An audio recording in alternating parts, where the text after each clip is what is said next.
Welcome to Executive Care. Good afternoon. This is April the 11th right now, and we're filming for the House to Home article that we're going to be showing soon. But we're at a yard that we featured last year, about mid-spring, and we used the cropia. We were just introducing the cropia, and we are really excited to show you how it's developed in a year's time. So before I show you the cropia, I also want to show you the landscape. As you see the landscapes that we put in the magazine, most of them are within 3 months of being done or brand new. And so there's gaps or spaces, I would say, that we put on purpose, so as the plants mature, they have room to grow and they don't grow on top of each other. So I'm going to step aside right now and I'm going to show you what a yard looks like after about a year of growth. So as we look at it, you can see how much it has grown. The roses are gorgeous. They complement the stream bed. These are called spectabulous or purslane. They're beautiful. They're in bloom right now. The garas, they were upright, but the rain, we just had a rain this weekend and it kind of knocked them down. The lavenders are just starting.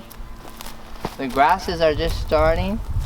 And as you look down that way and you look at the yard, there is so much color. It's just so pretty. I'm so happy with it. And as we walk around,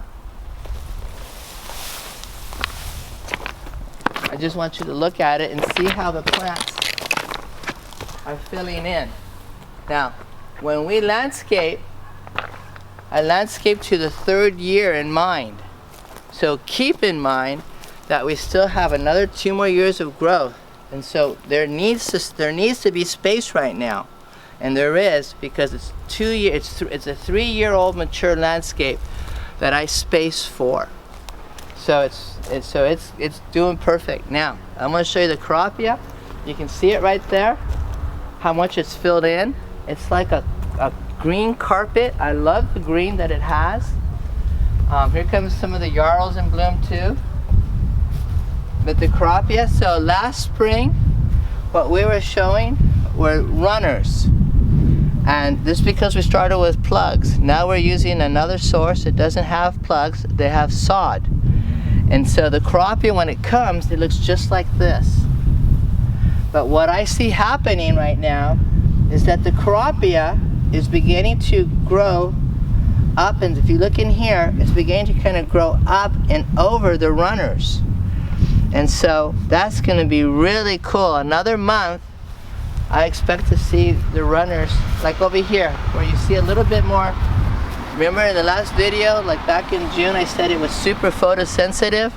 According to the light, the leaf adjusts. So if you look at this leaf in here, it's like twice the size of the leaf out in the full sun. It is really sensitive. But my point is, as the leaves grow and come up, they hide the runners.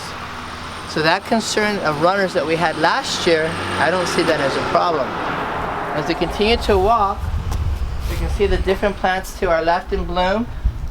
These are super cool. I spoke to the homeowner.